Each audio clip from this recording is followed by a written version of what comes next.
അല്ലെ ഈ രണ്ട് കുട്ടികൾ ഇങ്ങനെയൊക്കെ ആവുമ്പോഴത്തേക്കും നമുക്ക് ഭർത്താവ് ജോലിക്കും കൂടെ പോകുന്ന ഒരാളായിരുന്നെങ്കിൽ ഗംഭീരമായേനെ.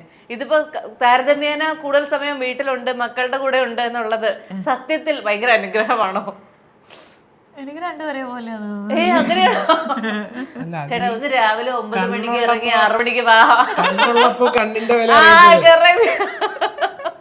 എനിക്ക് രണ്ടുപേരും പോലെയാണെന്ന്.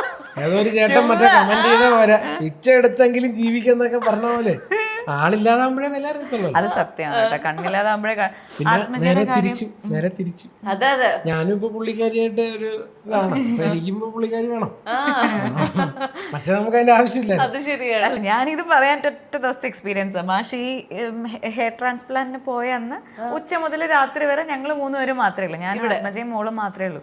എനിക്കൊരു കുഴപ്പമുണ്ടായിരുന്നില്ല. അതായത് അതുണ്ട് കേട്ടോ, ഞാനുണ്ടെങ്കിലാണ് ആത്മജ കുറച്ച് എക്സൈറ്റഡ് ആവുന്നത്. ചെയ്യണ്ടെന്ന് പറഞ്ഞ കാര്യങ്ങളൊക്കെ ചെയ്യുന്നത് മാഷുള്ളപ്പോഴാണ്. ഇപ്പൊ ഇവിടെ TV ഉണ്ട്, ഇതിന്റെ മുകളിൽ കയറരുത് തൊടരുത് എന്ന് പറയുമ്പോൾ ഇത് തൊട്ട് കഴിഞ്ഞാൽ മാഷിന് ദേഷ്യം വരുന്ന അറിയുന്നതുകൊണ്ട് ആത്മജ ഒരു 10-25 പ്രാവശ്യം ചെയ്യും. Psycho second generation. അത് കാണാൻ. പക്ഷെ ഞാൻ സ്വഭാവം എന്തെങ്കിലുമൊക്കെ മിക്കവാറൊക്കെ അച്ഛൻ്റെ സ്വഭാവ. ഇനി ഞാനാണെങ്കിൽ ഞാൻ പറയും ചെയ്തോ കുഴപ്പമില്ല, തുടച്ചു കഴിഞ്ഞാൽ തീരുമല്ലോ എന്നുള്ളതാണ് എൻ്റെ ആറ്റിറ്റ്യൂഡ്. അപ്പൊ പുള്ളിക്ക് എക്സൈറ്റ്മെന്റ് ഇല്ലല്ലോ. ചെയ്തോളാൻ പറഞ്ഞു, പിന്നെ എന്താ കുഴപ്പമെന്ന് വെച്ചാൽ പുള്ളി അവിടെ അടങ്ങിയിരിക്കും. ഇത്രയുള്ള വ്യത്യാസം.